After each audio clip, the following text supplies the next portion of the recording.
आज सूर्या विशेष में बात होगी रणनीतियों के रण की। चुनावों की तैयारियां जोरों पर है। हर दल पूरा बल लगा रहा है, खुद को मजबूत करने की दिशा में कार्यरत दिखता है। बीजेपी रैलियों पर रैलियां कर रही है। 18 जून से इसकी शुरुआत सिरसा से अमित शाह की रैली के साथ हुई, जबकि सरकार के स्तर पर लगातार सरकारी योजनाओं को लोगों तक पहुंचाने का काम किया जा रहा है। तो वहीं कांग्रेस पार्टी प्रदेश प्रभारी के साथ मिलकर जीत का मंत्र तलाशने की कोशिश में लगातार व्यस्त दिखती है। हालांकि लगातार प्रदेश प्रभारियों का बदलना, प्रभारियों की मीटिंग के दौरान नारेबाजी का होना एक बार फिर कांग्रेस की आपसी गुटबाजी को सबके सामने ला गया। बहरहाल बात अगर जेजेपी की करें तो चुनावों के मद्देनजर संगठन को सुदृढ़ करने के साथ साथ पार्टी 2 जुलाई से रैलियों का आगाज करने जा रही है। वहीं इंडियन नेशनल लोकदल लगातार परिवर्तन पदयात्रा के जरिए अपने पैर मजबूत करने की कोशिश में जुटा है। कुल मिलाकर हर दल पुरजोर कोशिश कर रहा है कि अपनी रणनीति को दूसरों के मुकाबले मजबूत किया जाए और 2024 के लोकसभा से लेकर विधानसभा तक के चुनावों में जीत का सेहरा अपने सिर बांध पाएं। लेकिन यह सिर्फ चुनाव भर नहीं है, यह रणनीतियों का रण है। जो इस रण को जीतेगा, जीत का सेहरा उसी के सिर सजेगा।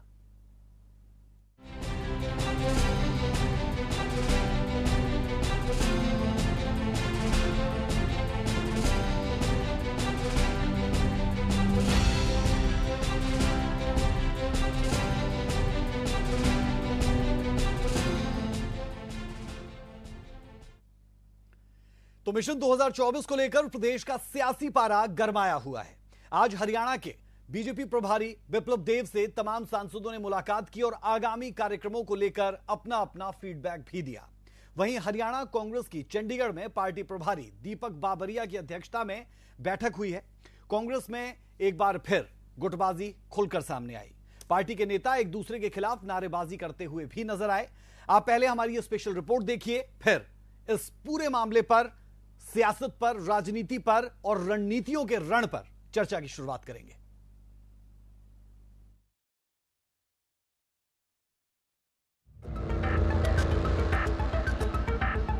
मिशन 2024 को लेकर सभी सियासी पार्टियां चुनावी मोड में नजर आ रही हैं।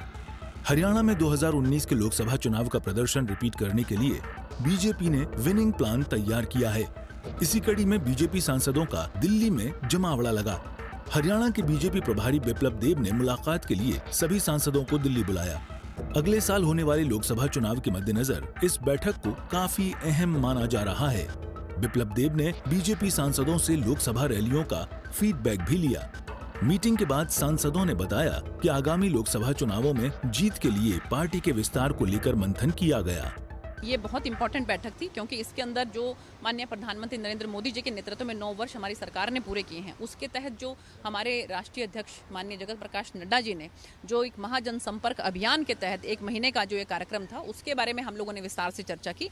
और उसमें जो जैसे मेरी लोकसभा की अगर मैं बात करूं तो हम लोग जिस तरह से वहाँ पर आम जन के साथ मिल रहे हैं और जिस तरह से हमारी केंद्रीय गृह मंत्री आदरणीय अमित भाई शाह जी जो हैं उनकी रैली हुई और लोगों के साथ उन्होंने 1 to 1 जिस तरह से इंटरेक्ट किया, लोगों के जनमानस में आज तक भी उनकी वो छवि बैठी हुई है।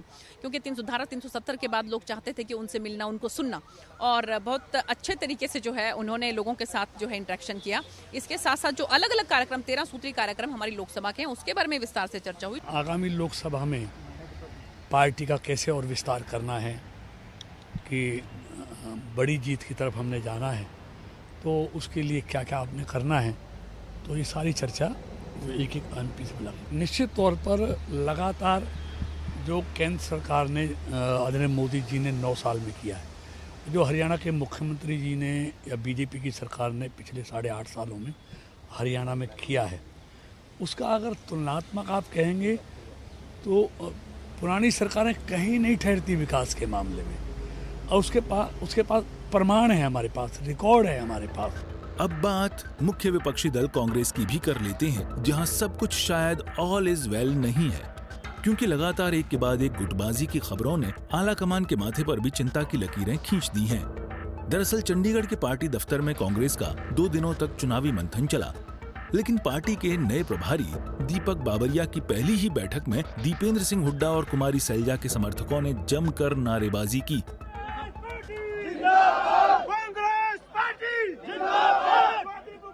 हुड्डा जिंदाबाद, कांग्रेस पार्टी जिंदाबाद, कांग्रेस पार्टी जिंदाबाद, कुमारी सैलजा जिंदाबाद, दरअसल सैलजा ने जब मीटिंग के दौरान अपना संबोधन शुरू किया तो एक कार्यकर्ता ने अब की बार हुड्डा सरकार का नारा लगा दिया, जिसके बाद सैलजा भड़क गईं और इतनी ही देर में सैलजा के समर्थक ने सैलजा के समर्थन में नारे लगाना शुरू कर दिए। और ये सब कुछ नवनियुक्त प्रभारी दीपक की मौजूदगी में हो रहा था, जो लाजमी था कि उन्हें बहुत ज्यादा पसंद नहीं आया। ऐसे में मामले को शांत करने के लिए भूपेंद्र सिंह हुड्डा ने कुमारी सैलजा के नाम के नारे लगवा दिए और इसके बाद सैलजा ने सोनिया, राहुल, खड़गे के नारे लगाए और हुड्डा भी इन नारों के साथ अपनी आवाज बुलंद करते हुए दिखाई दिए। के सारे लगाते हैं या जितने नेता हैं सारे भावी मुख्यमंत्री हैं भाई। नहीं किया गया, ना हमें मालूम है इसके बारे में, लेकिन अब प्रभारी जी ने जो कहा अब समय आएगा, देखो मैनिफेस्टो कमेटी भी बनेगी, कुछ कॉमन चीज़ें हैं, वो कॉमन चीज़ें ओपीएस का मामला है जैसे, तो ये तो कॉमन चीज़ें हैं, लेकिन अपना अपना तो कोई भी वो कर सकते हैं कि मेरी ओर से ये हो जाएगा वो हो जाएगा। सबसे उनकी पहचान भी हो गई, सबसे जो फीडबैक नेता उन्होंने वो भी ले लिया और उन्होंने कहा हम संगठन जल्दी बनाने का काम करेंगे। कुछ एक्सरसाइज तो शक्ति सिंह जी कर गए थे, बाकी अब ये अपने हिसाब से जो चाहेंगे सब अपना फीडबैक ले रहे हैं, मजबूत संगठन बनेगा। सदा ही रहते हैं एक मंच पे, कितनी बार 20 बार आ चुके हैं, पहली बार थोड़ा है, एक मंच ही है, कांग्रेस सिर्फ एक पार्टी है। काबिल गौर है कि हरियाणा कांग्रेस में लंबे समय से तकरार चल रही है। अब ये देखना दिलचस्प होगा कि नए प्रभारी दीपक बाबरिया हरियाणा कांग्रेस में गुटबाजी पर कैसे विराम लगा पाते हैं। बाबरिया की गिनती कांग्रेस नेता राहुल गांधी के करीबियों में होती है। पार्टी को एकजुट करना उनके लिए बहुत बड़ी चुनौती होगी। ऐसा इसलिए क्योंकि पिछले 10 सालों में हरियाणा कांग्रेस को आधा दर्जन से ज्यादा प्रभारी मिल चुके हैं, लेकिन कोई न तो टिक कर काम कर पाया और न ही संगठन खड़ा कर सका है, जिसके पीछे की वजह साफ है, कांग्रेस नेताओं की आपसी गुटबाजी और खींचतान। सूर्य समाचार के लिए दिल्ली से विनय सिंह और चंडीगढ़ से रवि चंदेल की रिपोर्ट। तो कुल मिलाकर हर दल पूरी कोशिश कर रहा है, पूरा जोर लगा रहा है, 2024 चुनावों में जाने से पहले अपनी रणनीतियों को मजबूत कर रहा है। हमारे तमाम मेहमान हमारे साथ जुड़ चुके हैं। वीरेंद्र चौहान बीजेपी प्रवक्ता हमारे साथ, बहुत बहुत स्वागत आपका। रमन सिंह कांग्रेस प्रवक्ता हमारे साथ जुड़े हैं, आपका भी बहुत स्वागत। ओमकार सिंह इनेलो प्रवक्ता हमारे साथ, आपका भी बहुत बहुत स्वागत। और उमेश भाटी जेजेपी प्रवक्ता हमारे साथ, आपका भी बहुत बहुत स्वागत। शुरुआत मैं कांग्रेस पार्टी से करना चाह रहा हूं। रमन जी, आपसे हम स्थिति को समझना चाह रहे हैं कांग्रेस पार्टी में कि रणनीतियों का रण है, जो इस रण को जीतेगा वो चुनावों को भी जीत जाएगा। किस रणनीति के साथ कांग्रेस पार्टी आगे बढ़ रही है? अभी हमने देखा है कि प्रदेश प्रभारी बदले गए हैं, वो यहां पर आए भी, मीटिंग भी हुई, लेकिन बहुत कुछ इस दौरान हो गया और मीटिंग से ज्यादा सुर्खियां नारेबाजी ने बटोर ली। में हमेशा से नेताओं के नारे लगते हैं, कोई पहली बार नहीं लगे। बीजेपी को और मीडिया को पता नहीं क्या दिक्कत हो गई, ये हमारे अंदरूनी मामले थे। बीजेपी को कुछ मिला तो नहीं, हाँ जी आ रही है, तो उन्होंने यही बात पकड़ ली। ओके आ रही है। ये नेताओं की खूबसूरती है, उनके कार्यकर्ता और कार्यकर्ताओं ने अगर नारे लगाए तो उसमें वीरेंद्र चौहान मेरे भाई का या फिर सूर्य न्यूज चैनल का थोड़ा नारा लगाएगा कोई? हेलो, वो कांग्रेस का ही नारा लगेगा। आ रही है जी, आ रही है जी। दूसरी बात, ना ही कोई गुटबाजी है, कर दो जी। और ना ही कोई परेशानी, सिर्फ और सिर्फ हाँ ये परेशानी बीजेपी को है।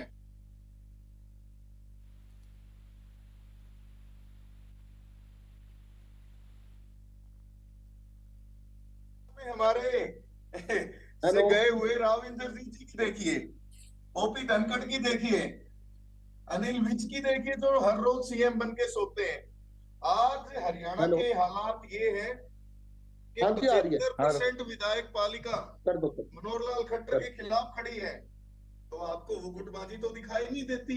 यहाँ पे अगर किसी ने नारा लगा दिया, वो गुटबाजी सबको दिखाई दी। गुड़गांव में इंद्रजीत की बेटी ने सरेआम कहा कि मुख्यमंत्री को चेंज करने के प्रयास, और बहुत सारी बातें हैं। ये हमारे को, हम दूसरों की पार्टियों में ज्यादा दखल अंदाजी नहीं करते। दूसरी बात, देखो, हर व्यक्ति को अपनी इच्छा जताने का अधिकार है, चाहे वो हुड्डा साहब के कार्यकर्ता हो या दूसरे नेताओं के।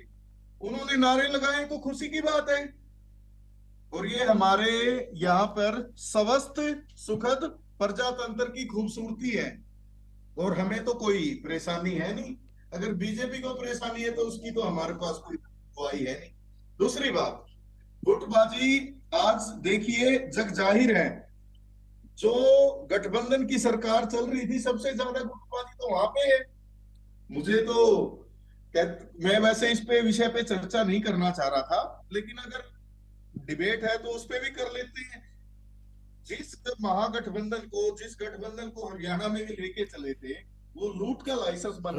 रमन जी देखिए, डिबेट तो इसी पर है कि 2024 की तैयारी हर दल कैसे कर रहा है, और ये सवाल डिबेट की शुरुआत में मैंने इसीलिए आपसे पूछा क्योंकि आपके प्रभारी यहां पर पहुंचते हैं, रणनीति बनाने के लिए लाजमी तौर पर पहुंचते हैं, आपके जो दिग्गज नेता है उनके साथ मुलाकात होती है, और उस दौरान जो कुछ वृत्तांत हुआ वो आपके साथ मैंने साझा किया।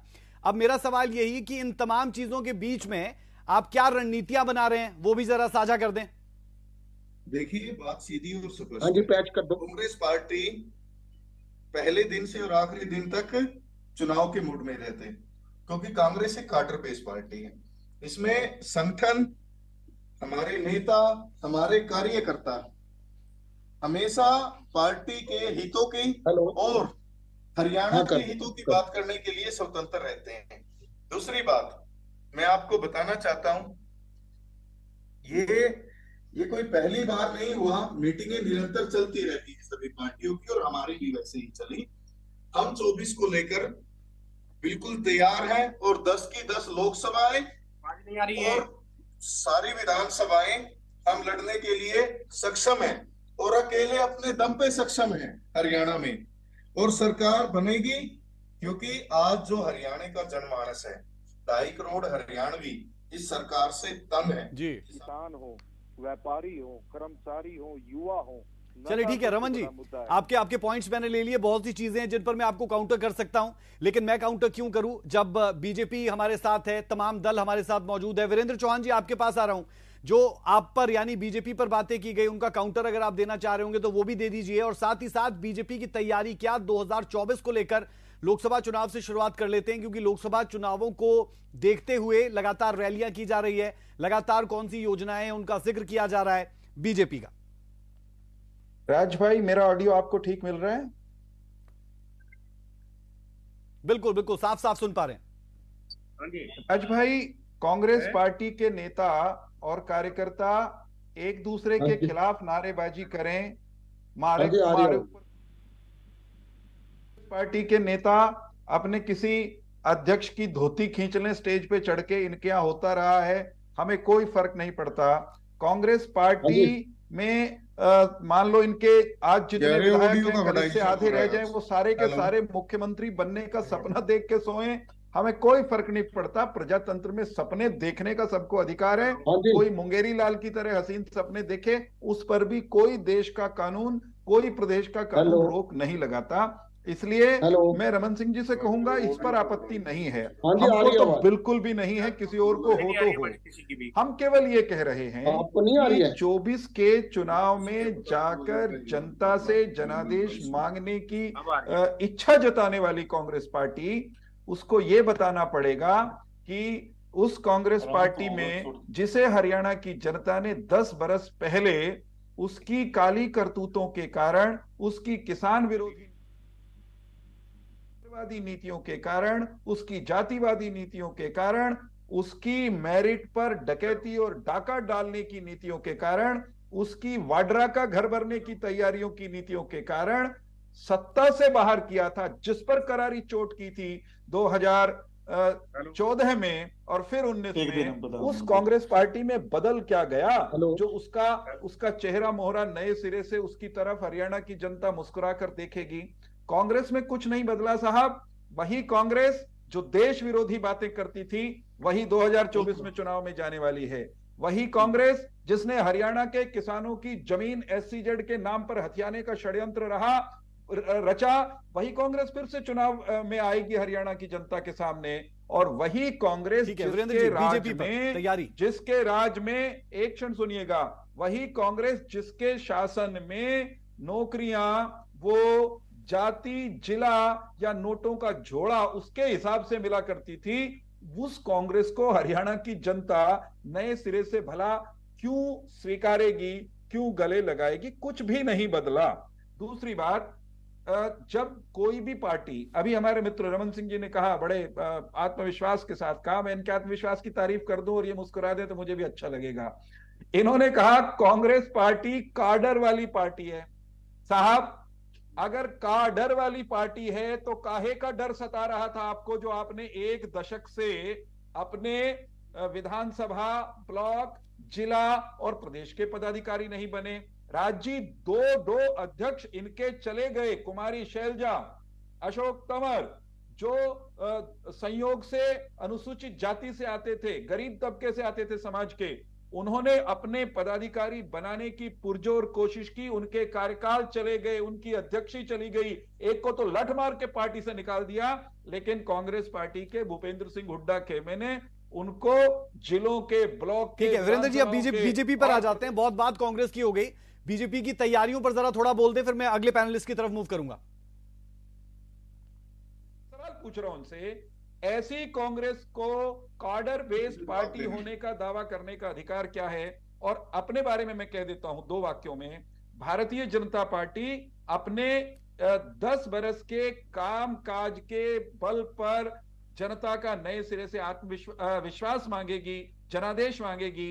हम जिन्होंने भारत का भाल सारी दुनिया में ऊंचा किया है, जिन्होंने देश के गरीब का कल्याण किया है, जिसने सुशासन दिया है, हम अच्छे कामों और अपनी उपलब्धियों के आधार पर हरियाणा की जनता से जनादेश मांगेंगे, हमारे आंकड़े बोलेंगे और इनकी पुरानी करतूत फिर से मुंह चढ़कर बोलेंगी, सिर चढ़कर बोलेंगी। जनता इन्हें बिल्कुल भी स्वीकारने वाली नहीं है।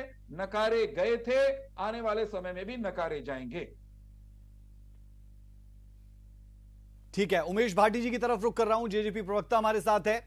उमेश जी, कांग्रेस पार्टी कह रही है कि 10 की 10 लोकसभा सीटों पर हम जीतने का सामर्थ्य रखते हैं, बीजेपी कहती है कि हमारा तो काम बोलता है। जेजेपी के लिए क्या चैलेंज देखते हैं, क्या तैयारियां हैं? हालांकि 2 जुलाई से आप लोग भी रैलियों की शुरुआत करने जा रहे हैं, लोकसभा चुनाव को लेकर पूरे तरीके से संगठन को मजबूत करने जा रहे हैं, लेकिन खुद को जेजेपी कहां देखती है, क्योंकि मौजूदा दौर की पार्टियों में सबसे नई पार्टी जेजेपी।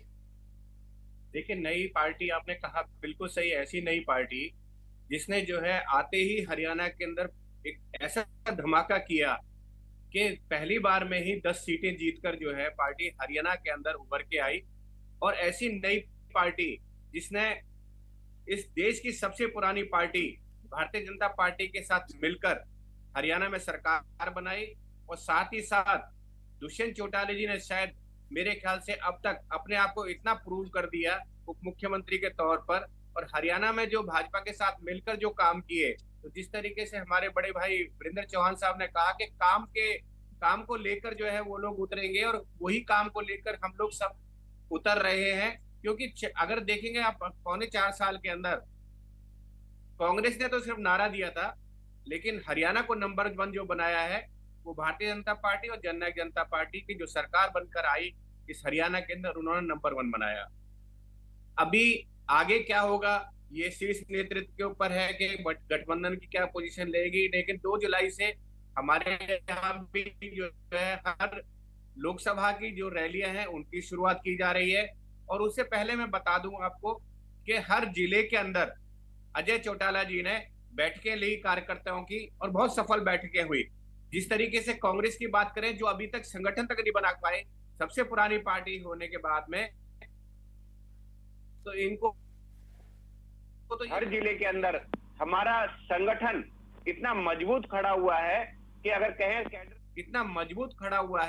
अगर कहें कैडर बेस्ड पार्टी हमारी पार्टी है, तो इसमें कोई अतिशयोक्ति नहीं होगी। तो जिले के हिसाब से हमारी जो जिले वाइज जो है मीटिंगें चल रही है कार्यकर्ताओं की, विधानसभाओं के मीटिंग एक बैठकें का दौर भी शुरू हो चुका है, और अजय चौटाला जी और जो है दुष्यंत चौटाला जी ये रेगुलर जो है मीटिंगों को ले रहे हैं। और इस तरीके की तैयारी हम लोग कर रहे हैं। आगे मैंने बताया कि क्या गर्व है सब गठबंधन का, लेकिन अगर हमें अलग चुनाव नहीं लड़ना पड़ा तो हम 10 की 10 सीटों पे चुनाव लड़ेंगे और विधानसभा की सभी सीटों पे चुनाव लड़ेंगे। हम पूरी तैयारी के साथ में उतर रहे हैं हम इसके अंदर।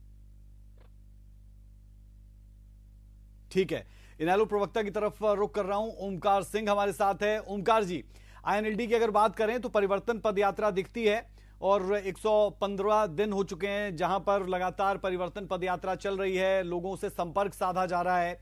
क्या यही हम कहें कि एक तरह की तैयारी है लोकसभा चुनाव के लिए, क्योंकि चैलेंज बहुत बड़ा है जिसमें बहुत से फैक्टर्स है। जो वोटर आपका छिटक कर गया उन्हें वापस लाना है, संगठन में नए लोग आए हैं, नए लीडर्स को उभारना है, क्योंकि 10 लोकसभा सीटें हैं, अगर उन पर कैंडिडेट्स को उतारना है तो वो कैंडिडेट्स वो होने चाहिए जो फेसेस हों। तो वो फेसेस आपके पास है, वो तैयारी आपके पास है कि आप इन 3 पॉलिटिकल पार्टीज को मात दे पाए लोकसभा चुनाव में?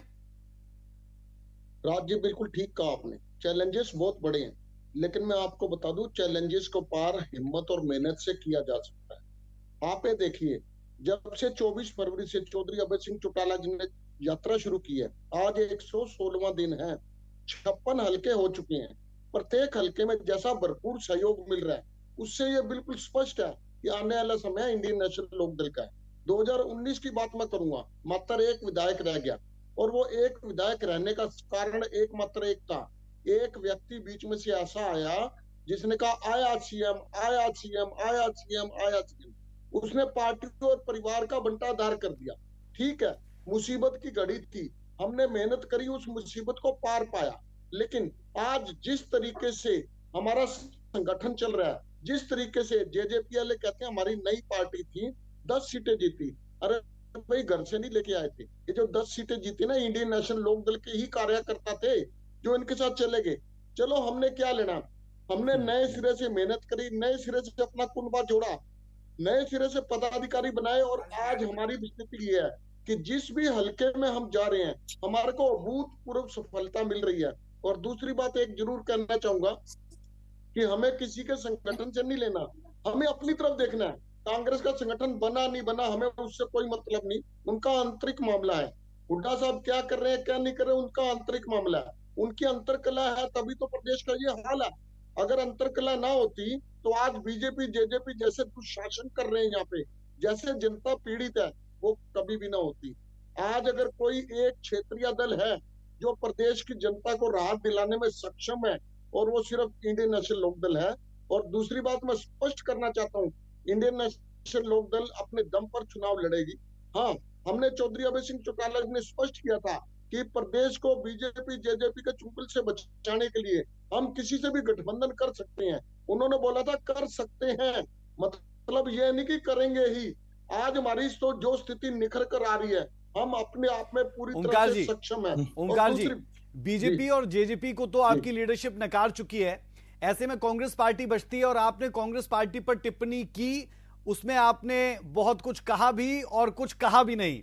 तो इसे वही हम मजबूरी माने कि ओम प्रकाश चौटाला से लेकर आपके लीडर्स लगातार कहते हैं कि हमें कांग्रेस पार्टी से गठबंधन करने में कोई परहेज नहीं, उसी के तहत इस तरीके के बयान दिए जा रहे हैं? देखिए राज ठाकुर जी, लोकतंत्र में प्रत्येक पार्टी को अपना संगठन बनाने का खुद अधिकार है। हम अपना संगठन बना सकते हैं, हमें कांग्रेस की तरफ देखने का कोई अधिकार नहीं है। ये उनका आंतरिक मामला है। कोई उनके नारे लगा रहा है, नहीं लगा रहा है, शाहजग के नारे लगा रहा है, हुड्डा जी के नारे लगा रहा है, इससे हमारा कोई मतलब नहीं है। हमें तो अपनी पार्टी का देखना है। हाँ, एक बात नहीं, मैं तो कांग्रेस पार्टी के नारों पर आपसे पूछ ही नहीं रहा ओमकार जी, मैं कांग्रेस पार्टी के नारों पर आपसे पूछ नहीं रहा, मैं तो आपसे इस पर पूछ रहा हूं कि आप कांग्रेस पार्टी के साथ जाने की बात भी करती है आपकी लीडरशिप, इसीलिए आप कांग्रेस पार्टी पर कुछ ज्यादा कहने से बच रहे हैं। नहीं, ऐसा कुछ नहीं है जी, मैंने जितना कहना था कांग्रेस के बारे में, क्योंकि वो अपना राजनीतिक दल तो इंडियन नेशनल लोकदल है, हमने अपने बारे में बात बस यही जवाब मैं सुनना चाह रहा था। मैं आपसे कांग्रेस पार्टी पर कुछ नहीं सुनना चाह रहा, आपका जो मन हो आप वो कहें। कांग्रेस पार्टी अपने लिए खुद कह सकती है, उनके प्रवक्ता हमारे साथ यहाँ पर बैठे हैं।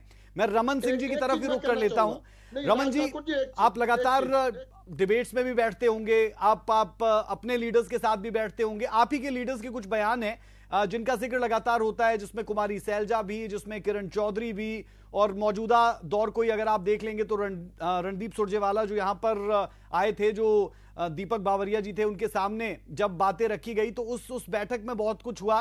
खुद आप साक्षी अगर होंगे वहां पर तो आपको वो चीजें पता होंगी। अब सवाल मेरा यही कि उस बैठक में जो हुआ वो एक पॉइंट, लेकिन दूसरा पॉइंट ये कि जो हम लगातार बात कर रहे हैं कि रणनीतियों का रण है, आपको प्लानिंग करनी होगी, और प्लानिंग एकजुटता के साथ होती है, मजबूत करके होती है। तो क्या वो प्लानिंग, वो एकजुटता आपको लगती है वाकई में कि आप बीजेपी के साथ अपना कंपटीशन देखते हैं, उनके साथ मुकाबले में खुद को आगे मानते हैं? उसके पीछे के लॉजिक्स और रीजंस होने चाहिए, क्योंकि हम लगातार देखते हैं कि ऐसी खबरें आती है और आप ही के अपने नेताओं से आती है। बीजेपी को, जेजेपी को, इन सब को छोड़ देते हैं, आपके अपने लीडर्स जब कुछ कहते हैं तो फिर क्वेश्चन मार्क तो आता है। देखिए, अब की बार मैं उम्मीद करूंगा आप मुझे सुनेंगे। देखिए, मैं बीजेपी के प्रवक्ता साथी ने कहा, मैं शुरू करता हूं, किसान की बात हुई, उस पर भी मैं आऊंगा जो आपने पूछा है। नियत्ते किसानों पे लाठियां इस सरकार ने बाजी है, झूठे मुकदमे दर्ज किए, सरकार को मुंह की खानी पड़ी, फिर एमएसपी पे फसल खरीदी गई। उसके बाद सिरसा में रैली हुई, सरपंचों को बंधक बना लिया गया, भूपेंद्र सिंह हुड्डा जी को। तीसरा विषय ये था नशा, जिसपे आज मनोहर लाल खट्टर जी हरियाणा में बोले हैं। बड़े दुर्भाग्य की बात है कि वो 9 साल के बाद जागे, हजारों घरों के चिराग बुझ गए, और उसके बाद आज चुनाव सर पे है। 9 साल बाद मनोहर लाल खट्टर जी जागे हैं। उससे पहले डिबेट था, मैं और मेरे वीरेंद्र भाई, हम दोनों उस डिबेट में इकट्ठे थे।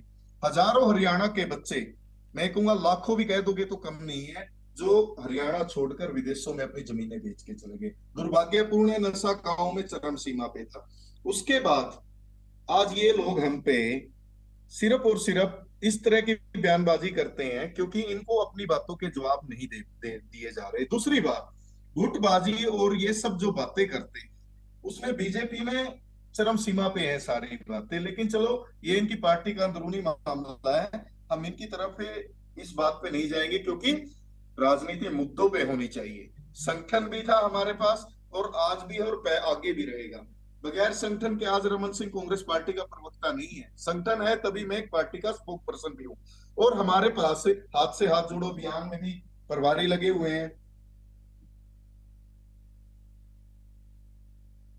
और सिर्फ ध्यान भटकाने के लिए कि ये बीजेपी पार्टी हरियाणा में घबराई हुई है, क्योंकि आज ये चारों तरफ से घिरे हुए हैं, सरपंच इनके खिलाफ हैं। युवाओं का 30 से 35 बार पेपर लीक हुआ है, रोजगार देने में ये लोग बिल्कुल फेल हो चुके हैं। गठबंधन यमुना पार भेजने वाले, किसी के पेट में दर्द हो गया, रमन जी, आपने कहा था कि आपको बोलने दीजिएगा, मैंने तकरीबन 1-1.5 मिनट आपको दिया है, आप कॉन्टिन्यूस बोलें। जी, मैं आपको अब रोक इसलिए रहा हूं क्योंकि मैं बीजेपी की बात नहीं कर रहा, मैं बात कर रहा हूं कांग्रेस की और आपके अपने नेताओं के बयानों की, और उससे भी आगे बढ़कर मैं ये कह रहा हूं कि आप उस तैयारी को कैसे मजबूत करेंगे, रणनीतियों के रण में कैसे आप नंबर 1 पायदान पर आएंगे और जीत का सेहरा खुद के सिर पर सजाएंगे, अपनी पार्टी पर बताएं। हाँ, देखिए, हरियाणा में चुनाव 2 मुद्दों पे होना है। हमारा पिछला 10 साल का हुड्डा जी का समय, कांग्रेस का समय, और इनका 10 साल का माननीय खट्टर साहब का समय, और उसको लोग आज बिल्कुल आलोकन कर रहे हैं उसका कि हमने बड़ी भारी गलती करी इन लोगों को चुन के। और दूसरी बात, ये लोग कहते हैं कि हम हार गए। हार तो दोबारा खट्टर साहब भी गए थे 19 में, उनको भी पूरा बहुमत नहीं मिला, उन्होंने भी गठबंधन में सरकार चलाई है, और गठबंधन में पहले भी सरकार चली है, आगे भी चलेगी। मेरा मुद्दा ये नहीं, मुद्दा ये है कि हमने जो पहले किया था वो मैं आपको थोड़ा सा बताता हूँ। हमने सड़कें बनाई, हमने केएमपी बनाया, हमने केजीपी बनाया, हमने पंचकुला से यमुनानगर बनाया, हमने पानीपत रोहतक वाया झज्जर रेवाड़ी तक बनाया, हमने जींद से रोहतक तक बनाया। हमारे टाइम में रेल की पटरियां बिछी, हमारे टाइम में 4 जिलों में मेट्रो आई। उसके बाद हमारे यहाँ 4 थर्मल प्लांट लगे। हमने कल्पना चावला मेडिकल का पत्थर रखने का उसका काम शुरू करने का किया। हमने कानपुर में पीजी। रमन जी, मेरे सवाल का जवाब नहीं आया, मेरे सवाल का जवाब नहीं आया। जो तमाम चीजें आपने की उस पर तो 9 साल पहले आपको नकार दिया जनता ने, उसके बाद तो बीजेपी आ गई और अब आप कह रहे हैं कि बीजेपी को जनता नकार देगी। वो जनता का प्रेरोगेटिव है, उसे उस पर छोड़ देते हैं। मैं तो आपसे आपकी पार्टी पर पूछ रहा हूं, तीसरी बार एक ही सवाल को रिपीट कर रहा हूं कि जो आपके अपने नेता बयान देते हैं उससे कैसे पार पाएंगे? क्या इनडिसिप्लिन है पार्टी में, इस बात को मानेंगे? कोई इनडिसिप्लिन नहीं है, सिर्फ बीजेपी को मीडिया को दिखता है। अगर कार्यकर्ताओं ने अपने नेताओं के नारे लगाए हैं तो बड़ी अच्छी बात है, उसमें हमें तो कोई दिक्कत नहीं। अब बीजेपी के या मीडिया के तो नारे लगाएंगे नहीं ना कांग्रेस के कार्यकर्ता, वो तो कांग्रेस के नेताओं के लगाएंगे। राज भाई ये बात तो खूबसूरती रिपीट है। कर रहे हैं। और देखिए, इसमें एक मत बात है, दो मत बात नहीं है, हम इससे खुश हैं। अब आप लोगों को क्या पीड़ा है इसका तो हमारे पास कोई इलाज नहीं है, ना हमारे पास कोई दुआ है। दूसरी बात हमारे पास से सबसे बड़ी बात यह है कि हमारे पास हर लीडर कांग्रेस पार्टी के साथ लगा हुआ है। तब मीटिंग होती है, सब इकट्ठे होते हैं, वरना सभी अपने हलकों में होते हैं, अपनी कॉन्स्टिट्यूंसी में होते हैं, या जो जिम्मेदारियां उनको दी गई होती है उनको बखूबी निभा रहे होते हैं। तो ये हर पार्टी संगठन के लिए बात बराबर है। अब बीजेपी के और मीडिया को सिर्फ ये मिला के गुटबाजी, अरे यार एक नेता है, युवा कार्यकर्ता जोश में होते हैं, उन्होंने नारे लगा दिए, खुशी की बात है, तो उसमें तो हम समझते नहीं और हमें कोई आपत्ति। ठीक है, मैं वीरेंद्र चौहान जी की तरफ रुख कर रहा हूं। और रमन जी, पीड़ा कम से कम हमें तो नहीं है, बस हम जानना ये चाहते हैं कि जो आपके पार्टी के दिग्गज नेता है उन्हें क्या पीड़ा है कि वो लगातार इस बाबत खुलकर बोलते हुए नजर आते हैं। बीजेपी प्रवक्ता की तरफ रुख कर रहा हूं। वीरेंद्र चौहान जी ने शालीनता से सुना है, आप भी सुनिएगा। वीरेंद्र चौहान जी, मौजूदा समय की राजनीति में क्या बीजेपी, जो मौजूदा समय की पॉलिटिक्स आप देखें तो 10 लोकसभा सीटें आपके पास है, कितनी सीटों को जीतने की तरफ बीजेपी जाती हुई नजर आती है? हम देख रहे हैं कि रैलियों का एक शेड्यूल तो सामने आ चुका है। अब इसके आगे और किन चीजों पर जोर दिया जाएगा, क्योंकि वक्त अभी लोकसभा चुनाव में है, उसके बाद विधानसभा चुनाव भी आने हैं, उसकी तरफ कैसे आप बढ़ रहे हैं? और आपके सामने भी एक जो समस्या सबसे गहरी गठबंधन को लेकर जिस तरीके से तकरार बीच में देखने को मिली और संगठन और सरकार के बीच की बात कहकर खुद का पल्ला झाड़ लिया गया जेजेपी के दिग्गज नेताओं की तरफ से, वो कहीं ना कहीं एक ऐसा पॉइंट जिस पर बीजेपी को घेरा तो जाएगा। देखिए राज भाई, मैं शुरू करता हूं। कांग्रेस के प्रवक्ता हमारे रमन सिंह जी ने एक ही बात जो उन्होंने पहली बारी में कही थी वो दोहरा दी, इसलिए मुझे भी थोड़ा सा दोहराना पड़ेगा। कांग्रेस पार्टी में कौन किसके नारे लगाता है, कम लगाता है या ज्यादा लगाता है, इससे भारतीय जनता पार्टी को कोई फर्क नहीं पड़ता। हाँ, ये एक दूसरे के खिलाफ नारे लगाएं, गालियां दें, कपड़े फाड़ें, उससे कहीं ना कहीं हमारा फायदा ही होगा, नुकसान हमारा कोई होने वाला नहीं है, इसलिए हम चिंतित नहीं हैं। हम तो उल्टे प्रसन्न होते हैं जब ये अपने गंदे कपड़े सड़क पर, चौक चौराहे पर धोने के लिए निकलते हैं। आमतौर पर इसे अच्छा नहीं माना जाता, बुरा माना जाता है, ये अपने यहाँ खराब बात मानी जाती है। हमें सिर्फ ये कहना है कि जब कांग्रेस पार्टी अपने एक अनुसूचित जाति परिवार से आने वाले अध्यक्ष की, प्रदेश के अध्यक्ष की जो सांसद रहा हो, ये दुर्गति करती है कि उनको सड़कों पर लाठियों से पिटवाया जाए और चुनाव की दहलीज पर पार्टी छोड़ने के लिए विवश किया जाए, तो इससे कांग्रेस पार्टी के भीतर चल क्या रहा है उसका पता चलता है। जब कांग्रेस पार्टी अपनी सीनियर लीडर किरण चौधरी, जो कि हरियाणा के एक हिस्से में उनका भी कुछ न कुछ अस्तित्व है, जब किरण चौधरी के विश्वसनीयता पर क्वेश्चन मार्क खड़ा करती है राज्यसभा के चुनाव में, तो निश्चित तौर पर यह सवाल तो खड़ा होता है कि यहाँ किरण जी भूपेंद्र सिंह हुड्डा पर भरोसा नहीं करती, भूपेंद्र सिंह हुड्डा रणदीप सिंह सुरजेवाला पर भरोसा नहीं करते, रणदीप सिंह सुरजेवाला और किरण चौधरी और कुमारी शैलजा ये परस्पर भी एक दूसरे पर भरोसा नहीं करते। जब ये अलग अलग 8 दिशाओं में, 10 दिशाओं में कांग्रेस के छोटे मोटे जो दिग्गज रह गए हैं, थोड़ी बहुत इनके पास पैदल सेना बची है उसके साथ, तो ये भारतीय जनता पार्टी का नुकसान नहीं करेंगे। ये एक दूसरे के साथ लड़ेंगे, एक दूसरे के को धकियाएंगे, एक दूसरे को सत्ता से दूर रखने में पूरी ताकत लगा देंगे। हमें विश्वास है इन्होंने अतीत में भी ऐसा किया है और भविष्य में भी ऐसा ही करेंगे। एक बात जो हमारी तैयारियों का सवाल है, भारतीय जनता पार्टी कांग्रेस की तुलना में अगर संगठनात्मक ढांचे की बात करें तो भारतीय जनता पार्टी का संगठन वो मतदाता सूची के पन्ने तक बन चुका है और पन्ना प्रमुखों के सम्मेलन हमारी अधिकांश विधानसभाओं के हो गए हैं। भारतीय जनता पार्टी ने पिछले 10 दिनों में हरियाणा की 10 लोकसभा स्तर की रैलियां आयोजित करके ये जताया है कि हम चुनाव के लिए भी पूरी तरह तैयार हैं और चुनाव में 10 के 10 कमल एक बार फिर से खिला करके प्रधानमंत्री नरेंद्र मोदी की झोली में 2024 में डालेंगे। हम केंद्र की और राज्य सरकार की उपलब्धियों के आधार पर चुनाव लड़ने जा रहे हैं। प्रधानमंत्री नरेंद्र मोदी ने देश का जो नाम ऊंचा किया है सारी दुनिया में, दुनिया की बिरादरी में भारत, जिसे इनके अर्थशास्त्री प्रधानमंत्री 11वें नंबर की अर्थव्यवस्था छोड़कर गए थे, आज वो 5वें नंबर की अर्थव्यवस्था है और वैश्विक एजेंसियां अगले कुछ वर्षों के भीतर उसे तीसरे नंबर पर आता हुआ देख रही हैं। इस तरह के ऐलान वो घोषणाएं कर रही हैं।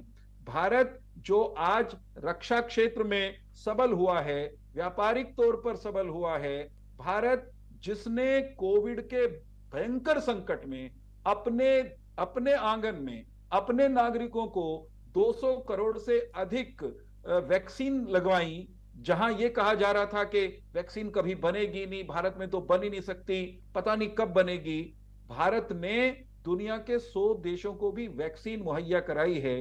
वो भारत जिसमें हमने 37-38 करोड़ भारतीयों को 5 लाख रुपए प्रति वर्ष स्वास्थ्य बीमा की सुरक्षा दी है, 48 करोड़ नागरिकों के जनधन खाते खुलवाए हैं, जहां 9.5 करोड़ गरीब बहनों के माओ के रसोई में गैस का चूल्हा पहुंचाया है, 3 करोड़ से अधिक जरूरतमंद लोगों को घर दिए हैं पक्के।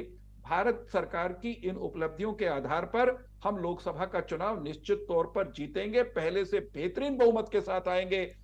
इस बार पिछले 19 के बाद जो हमने बड़े काम किए हैं उनके दम पर हम जीत करके आएंगे। 19 में भी हम काम के दम पर लौटे थे, 24 में उससे बेहतर बहुमत के साथ आएंगे। रही गठबंधन की बात, तो हमने लगातार ये बात कही है राज भाई, गठबंधन पर कह दूं क्योंकि प्रश्न किया था आपने।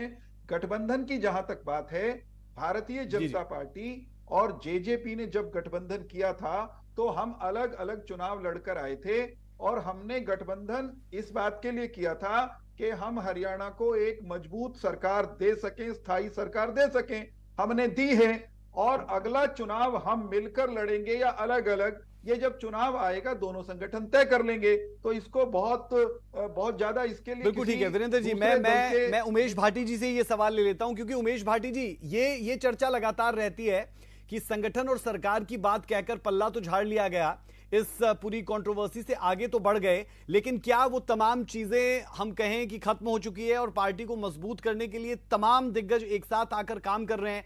क्योंकि भले आप सरकार में हो, लेकिन वाकई में जब संगठन की बात होती है तो फिर संगठन को मजबूत करने के लिए और गठबंधन में रहते रहते अपनी पार्टी को मजबूत करना ये भी बहुत इंपॉर्टेंट हो जाता है। वरना हम अक्सर देखते हैं कि गठबंधन में जब कोई भी पार्टी रहती है, अगले चुनावों में हश्र कुछ ज्यादा बेहतर नहीं होता। देखिए, आपने बिल्कुल सही बात कही, लेकिन आप देखेंगे कि हमारे दुष्यंत चौटाला जी, अजय चौटाला जी और दिग्विजय चौटाला जी पूरी टीम के साथ में पूरे हरियाणा के अंदर जिले वाइज घूम रहे हैं। वो कार्यकर्ता सम्मेलन हो रहा है, कार्यकर्ता को जो सम्मेलन जो कर रहे हैं हम लोग, जिस तरीके से सब पार्टियां अपने पार्टी के मजबूती में लगे हुए हैं संगठन के, उसी तरीके से हम लोग भी जो है अपने संगठन को मजबूत करने में लगे हुए हैं। क्योंकि संगठन मजबूत होगा तभी आप इलेक्शन लड़ सकते हैं, संगठन नहीं होगा तो आप इलेक्शन नहीं लड़ पाएंगे। मजबूती तभी आती है जब कार्यकर्ता होता है, और कार्यकर्ता मजबूत है तो पार्टी मजबूत रहेगी। तो उसी के तहत जो है हमारे भी जिले वाइज जो कार्यकर्ता सम्मेलन हो रहे हैं, हम भी अपने आप को पूरी तरीके से मजबूत करने में लगे हुए हैं।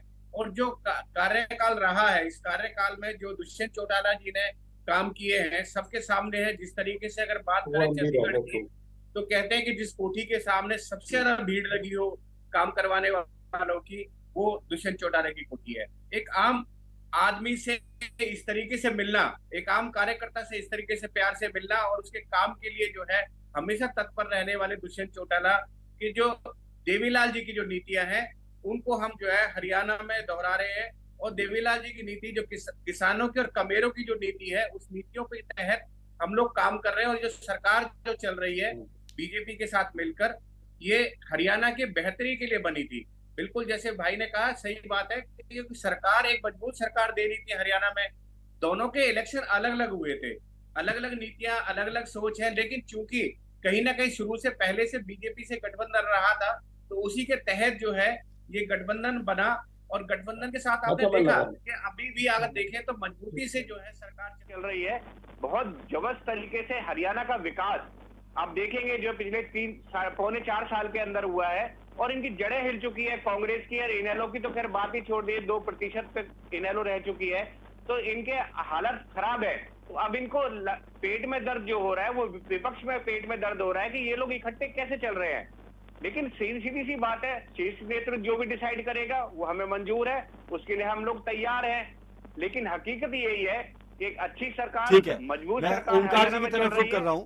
ओमकार जी, लाजमी है कि एक वो पार्टी, ओमकार जी, एक वो पार्टी जो कभी सत्ता में रही, फिर विपक्ष में भी रही, और अब जब दूसरी पार्टी के लोग ये कहते हैं कि 2% तक सिमटी हुई पार्टी है और सत्ता में आने की बात करते हैं, तो लाजमी है कि बुरा तो लगता होगा। लेकिन इसीलिए हम लगातार कह रहे हैं कि ये रणनीतियों का रण है। ये एक रणनीति तो ये कि आप परिवर्तन पद यात्रा लेकर आए हैं, लेकिन उसके साथ साथ कौन सी ऐसी रैलियां हैं जो होंगी, कौन से ऐसे अभियान हैं जिनकी तरफ ध्यान दिया जाएगा, कौन से ऐसे लीडर्स हैं जो आएंगे और वोट मांगेंगे आपके लिए या फिर आपकी पार्टी में आने वाले हैं, किस तरीके की तैयारियों के साथ आगे बढ़ रहे हैं? क्योंकि ये तंज भरे लहजे में कहना कि 2% की पार्टी है, सिर्फ एक विधायक है, चुभता तो है। राज जी देखिए, बिल्कुल ठीक कहा आपने, लेकिन हमें महसूस नहीं होता क्योंकि हम सत्यता को स्वीकार करते हैं, वास्तविकता को स्वीकार करते हैं। ये ठीक है, 2019 में हमारी पार्टी सत्ता में आते आते मात्र कुछ लोगों के, कुछ गद्दारों के कारण सत्ता से बाहर हो गई, मैं मानता हूँ। हमारे 2% वोट रह गए, ये भी मैं मानता हूँ। लेकिन आज जो स्थिति है, जब से चौधरी अभय सिंह चौटाला जी ने घोषणा की है कि हमारी सरकार बनते ही पहली कलम से परिवार पहचान पत्र को रद्द कर दिया जाएगा, परिवार पार्टी आईडी को ठीक किया जाएगा, 7500 रुपए प्रति माह पेंशन दी जाएगी, 7500 रुपए प्रति माह पेंशन दी जाएगी। इसके साथ ही 21,000 रुपए बेरोजगारी भत्ता, जहाँ प्रत्येक परिवार में एक रोजगार दिया जाएगा। हर एक गृहिणी को प्रत्येक माह एक सिलेंडर मुफ्त और 1100 रुपए रसोई खर्च की भरपाई के लिए दिए जाएंगे। ओपीएस पेंशन पहली कलम से लागू कर दी जाएगी।